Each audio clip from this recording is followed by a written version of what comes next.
Hey, what's good, everybody? It's me, your hero, Benjamin Banks, and you're watching Leveling Up with Benjamin Banks. And it is a brand new episode of Who's That Cosplayer? And joining me today is somebody who is beyond not just the sea, not just the land. He is beyond the world. Art, how are you doing today, my friend? How are you doing?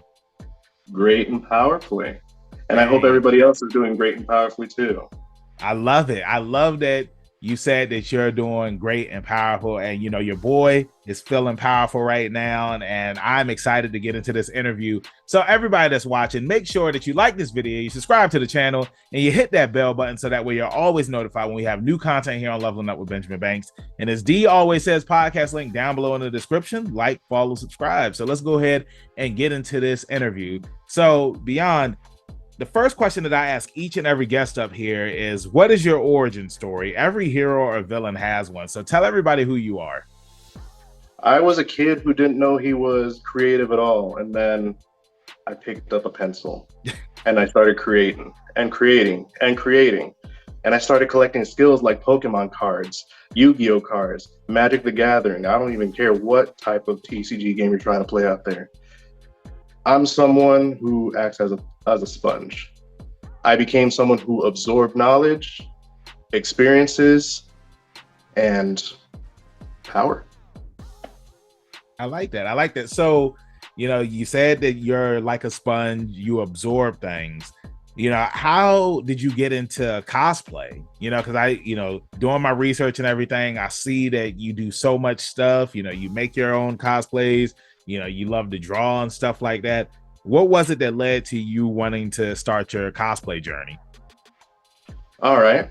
It was literally random.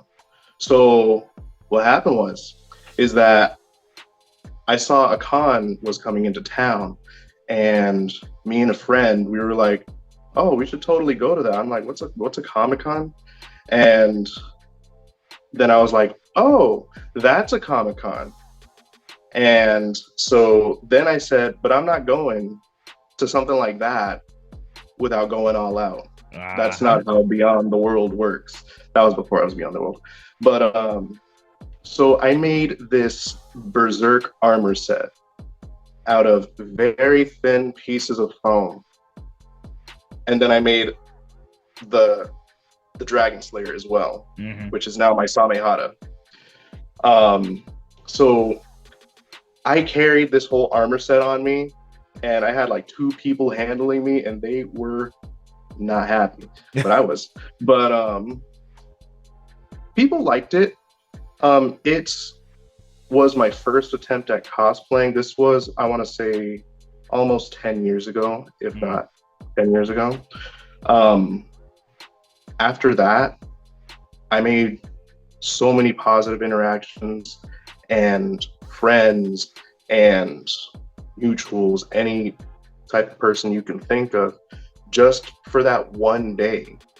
And that's where cosplay kind of embedded itself into me. After that, I took some years off of that and focused on other things. But when I got back into it, I came back strong. I gathered all my peoples. We put on Akatsuki robes, took over Comic-Con. Pictures were taken, interactions were made, friends had phone numbers to give out, and I met a lot of really good people along the way. I believe this was a little over 3 to 5 years ago. I'm a little fuzzy on that, but that's why I do cosplay, because it's those interactions that really get me going. As an artist and a creator in general, we need that. Yeah, I 100% agree with you. And, you know, you mentioned the Akatsuki. I was a guest at Superstar Anime last week, and there were a lot of Akatsuki cosplayers there. And when I saw all of them, I was just like, yo, there's so many Akatsuki here. And, you know, I talk really loud and whatnot, being a professional wrestler and whatnot. And I was just like, there's so many Akatsuki here.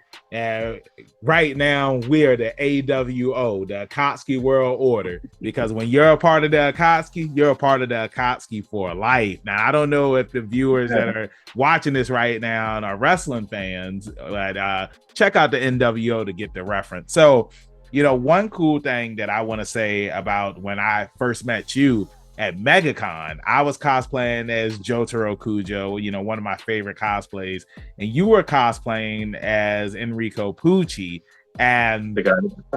and I had met one of my other mutuals, Brendan, whose interview you can check out. It is up here on the channel. And me and Beyond, we had recorded a video, and Beyond had pulled this disc from behind my ear. Yep, there you go, with Star Platinum, and I was shocked. It was like a magic trick, and I just thought that was really cool, man. And I just want to ask you now, like, what was the thought process of being Poochie and going all out with making CDs so that way that you can just pull them out and surprise other con goers? Well, when it comes to, I'm not gonna put down any cosplayers. We're all cosplaying here. Yeah. It doesn't matter what level you are of cosplaying. We're all doing it. But when I cosplay, I don't just buy the outfit. I don't just, put it on and call it a day. No, I go above and beyond. And I watch JoJo's Bizarre Adventures faithfully. Mm-hmm. And I'm sticking to that faith too. Poochie had Stan CDs. I got Stan CDs. I even got JoJo stickers just to slap on there. I made this hat that has all these jewels on it. I put Sea Moon on one side in red words, White Snake on the other, and customized it was a regular priest gown. I customized that thing, and I took the one that I bought online and took off all of the golden designs and stitched it onto a regular, not a real priest gown. It's a Halloween sword, but respect, Yeah. It's all of those extra details that really made that cosplay worth it. It's all of those extra details that me and Brendan really had a connection like that as friends. Like, I'm so happy to have met Brendan. Like, we talk fairly here and there. We got our little group chat. We're always sending like memes and stuff in there. It's great. Like, me and Brendan, like that. Yes, just like Dio and Poochie, you know what I'm saying? It's just like we solid just like this, and I really love that. So I just think that it's cool that you do stuff like that. And as somebody who is a prop maker and just seeing the incredible props that you do and whatnot, recently, like, I had a issue at a convention where I wasn't at my table and somebody had picked up my Samahata, which is something that I had spent a lot of hours and time on, and they ended up messing up the handle. And I just want to ask you, because I handled the situation. Like, after I found out who did it and whatnot, I handled it. But I want to ask you, as a prop maker, like, has there ever been a time where you've been at a convention and somebody either mishandled one of your props, or they tried to do something to one of your props? Because this is something that I hear from other prop makers all the time, or not even prop makers, just con goers that may have like a certain prop on them and somebody tries to take it. Like, one of my friends, he cosplays as Deadpool, and he's told me before, like, there's been times where people will try to pull his guns out of his holster, and he has to put them in their place. So I just want to know, like, has there ever been any situations like that for you? Once. So I don't know how familiar you are with the Dark Souls series, but I made a weapon. It's actually technically two weapons in one. It's called the Farron Greatsword, and it comes with this cool little knife too, where you're like stabbing the ground and spinning and whatnot, blah, blah, blah. I digress. Mm-hmm. So this is on me too, because of how I designed it. Mind you, this was still extremely early on into my cosplay gig. Mm-hmm. The hilt, I made it in two pieces to stick onto a wooden dowel side by side. Yeah. Terrible idea, terrible. And so Comic-Con, I don't know if it was Comic-Con, MetroCon, it was in Tampa. this guy with his gigantic weapon, I was wearing a whole knight armor set, challenged me to a little sword fight. And I was like, yeah, let's do it. Handles were flying all over the place, hilts were scattered, sword was demolished. His cosplay was great, but you know, he was really apologetic and respectful. And I was like, you know, that's on me. Design wise, it wasn't the best. It wasn't really up to the standards of a sword fight. Mm-hmm. But it's cool because I don't like getting into like negative emotions like that. It's not me. It's not good for you, and leaves a bad taste in everybody's mouth, you know? Yeah. I learned a valuable lesson that day. Stability is key for weapons. If you can make something that will not fall apart if you just barely glance at it, you've got yourself a good prop. Yeah, I agree with you on that. And I feel like as a prop maker, it's like sometimes you have to go through those times of mistrial so that way that you can make stronger and better props. You know, at the same con, when I was a cosplay guest, there was this kid who had got up on stage, and I don't know what the cosplay or the character was from, but it was like a giant box monster, bed monster, something that he was carrying on his back. And I thought it was really dope, but then it started falling apart when he was on stage. And he was saying, you know, usually my dad helps me, you know, maneuver with this on, and I'm just up here by myself. And when it was starting to fall apart, he did get some help on stage to get off the stage with the props and everything. And the last thing he said was, the next time that I do this, it's going to be better. And like, when I heard him say that, I was just like, man, I believe in that kid. And he was just a kid too. I believe in him, man, because he said that this was his first time doing it, and the next time is going to be better. So you got to go through those times. I mean, like my Samahata, there's times where it's just like the hilt was leaning to the side and whatnot. And you know, I'm thankful that I went through those trials so that way I could make a better prop. So I want to ask you now, what is some advice that you would give to anybody that would like to get into prop making, or if they are already doing props, what's some, you know, advice that you would give them so that way they could be better? Who's that cosplayer? Dragon Sith cosplay. Carrots.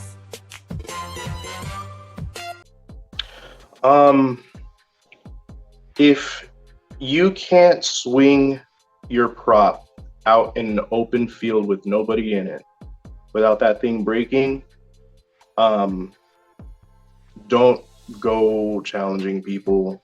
This actually goes for in general. Don't go challenging people with your props to, you know, to sword fights or battles in the middle of a convention. They have organized events for that where you can actually use their safe props to do all that, and in a controlled environment where there's a referee and all that. There's a time and place for that. PVC pipes, if you're making, you know, swords and large props like that, those will be your friend.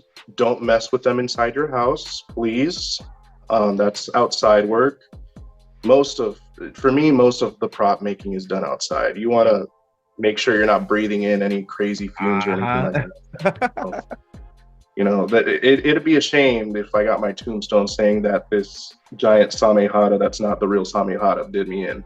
But all in all, be safe with your props. Make sure it's stable. Make sure it's not falling apart off your back.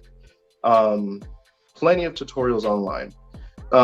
If that's the biggest piece of advice I can give, then tutorials online. There's so much content for people to check out. I'm looking to do some tutorials myself based on what I've done. I'm not a professional, but I still love to share whatever knowledge I got.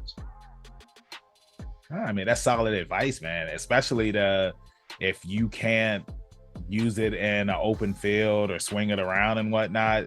And then also too, like doing the stuff outside. I mean, I'm the same way. Like as soon as it comes to painting whatever prop that I'm making, I'm painting that outside because I am not breathing those fumes in, man. And I made the sad mistake, and this is some advice for everybody that's watching too.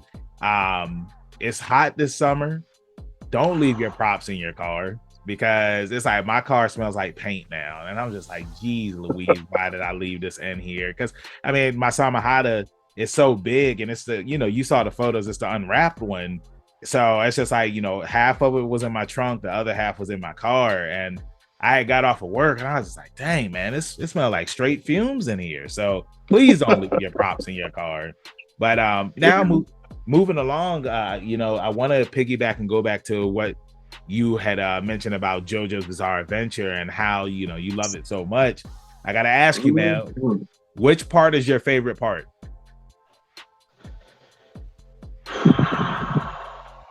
Decompress. I think. Man, I really, I really want to give it to part 6, but honestly, and it hurts to say it too, because part 2 has my favorite villain. Okay. Despite me never cosplaying him. Part 2 with Jonathan. Dude just gets onto the scene. He's got jokes. He brings the mood up tenfold. He's got surprises up his sleeve. No matter where you go, no matter where you are, he's going to make it happen. And he's going to do it in style. You've got your Jotaros, you got your Jotaros just being all moody. You've got your Josuke's, you got your Giornos and Jolene's and all that, Gyro and Johnny and, all of them. But Jonathan... And even Joseph. You mean Joseph? Yes, yeah, there you go. Thank you. Joseph and old Joseph. Like, I can't get enough, especially for old Joseph, because I believe he's voiced by Richard Epcar. And Richard Epcar is one of the 2 voice actors that I look up to, because I'm really pushing hard to be a voice actor. I do the unofficial stuff, and I'm happy to do it, and I practice every day. And back to JoJo's, Joseph is he's awesome. Yeah, I agree. And, everybody that's watching, make sure that you check out our interview with Richard Epcar. It is up here on the channel. And if you want to listen to it on the podcast, you can listen to there as well. So now I got to ask, and I feel like I already know the answer to this. Which JoJo is your favorite JoJo?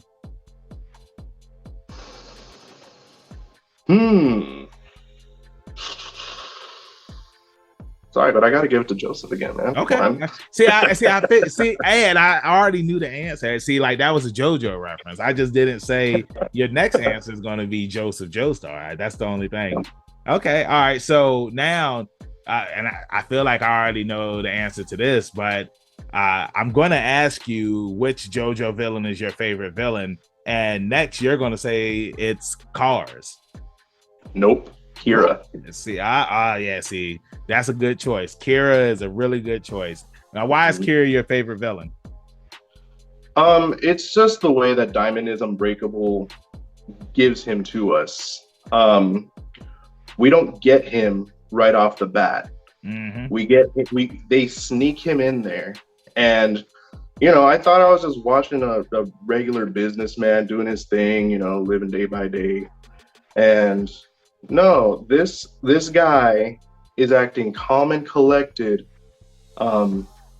with these hands and sandwiches, and he's blowing people up with Killer Queen, and just his entrance for Killer Queen was, I thought it was perfect. Like, we could all be like Shigechi over there, just like watching this dude introduce himself for 30 minutes, and I could watch it over and over again, just knowing what this guy's intentions are. And he just lays it out nice and clear for us right then and there, and then he gets to work. And we even see moments where Kira is in trouble himself, and he's not even fighting any of the Joestars or any of the Jobros or any of them. He's fighting a cat. Yeah. He's fighting a cat that turned into a flower. He's like, and he's having a rough time with this whole ordeal. And it's things like that I enjoy seeing, because we get to see more of the villain side, and I'm the guy who always roots for the villain, not for the wrong reasons, because you can't have a good hero if you don't have a really good villain. I agree with and you. We get so much of Kira, and we get enough screen time for us to see him as an amazing character. Yeah, I agree with you. And just to piggyback, man, with you have to have a good villain for you to have a good hero. It's like, man, part 5 is like my least favorite part, man, because it just feels like it's a side story. And it's like there really are no villains in part 5. Like there's no bad guys or anything. It's just gangs. It's just, it's the survival of the fittest. And Diavolo, like all he's trying to do is just make sure that nobody finds out his true identity, but he ends up losing in the end. But yeah, I love Kira. I love Poochie. Kira, that's my favorite JoJo villain as well. Like how you were saying, about his introduction and, him just fighting with, the daily life of, like trying not to be found out by his fake family and found out by the Morio crew. It's just one of those things. So final question before we wrap this thing up. If you had your own stand, what would your stand's name be and what would that stand's ability be? I thought about this too, and I had a name and everything. But if I'm going to have any type of stand, I would probably be the type to create new realities. Was it? Create new realities. Just totally mess someone's day up for no reason. I don't remember the name that I gave it, but it was something simple. I'll probably just call it something simple. I was thinking about like something simple. and like doing the realities of, just messing up somebody's day. I remember there was a comic where Thanos would come around like every year just to like screw this person's life up, and the person didn't even know that Thanos was doing it. So like you just telling me that's your stand's ability, but instead of waiting every year to do it, you can just do it whenever. Like that's crazy. Like that's really some Poochie level stand ability right there, and it's insane. So I thank you for joining me up here on a brand new episode of Who's That Cosplayer. Hopefully you don't change the reality and mess up what I have going on right now. But I just want to let you know it was cool talking to you. It was cool having you up here, Beyond. So let everybody in social media land know where they can find you at. Instagram, you'll find me as Beyond the World Art. You'll mostly find my cosplays and my artwork there. When you see my artwork, it's not just a picture. Sometimes I will just post a picture, but I get voice actors on it. I do character introductions, and I gave it like a whole 3D vibe. It's fun. So Beyond the World Art on Instagram. If you find the diamond, you found the way. Find me on TikTok, same name, Beyond the World Art. There you can find a lot of my voice acting projects, and we're actually working towards voicing indie manga creators' mangas. Nice. We get to voice all of their chapter 1s. We just released one on the 15th, and the reception from it has been amazing. So, but awesome. I'll let everybody see that for themselves. Beyond the World Art, TikTok, Instagram, and if you've got a manga that you want voiced, let me know. Awesome. Y'all make sure that y'all follow him on all his social media accounts. Make sure that you follow me, your hero Benjamin Banks, at KingBenji_Banks on TikTok, Twitter, Instagram, and Facebook. You can find me on Facebook at Benjamin Banks, not KingBenji_Banks. And if I'm not the first person to pop up, then I need to contact Mr. Zuckerberg. So with that being said, keep that pinky up, stay positive. We'll see you next time on Leveling Up with Benjamin Banks. Peace. Thanks again, everybody, for watching another episode of Leveling Up with Benjamin Banks. Make sure you like, follow, subscribe to the channel. Podcast, we got that too. Make sure you give us a thumbs up and hit that bell for further episodes and notifications. Thanks a lot to our patrons. And if you don't mind, join the Patreon. We'll be having new specials coming up soon.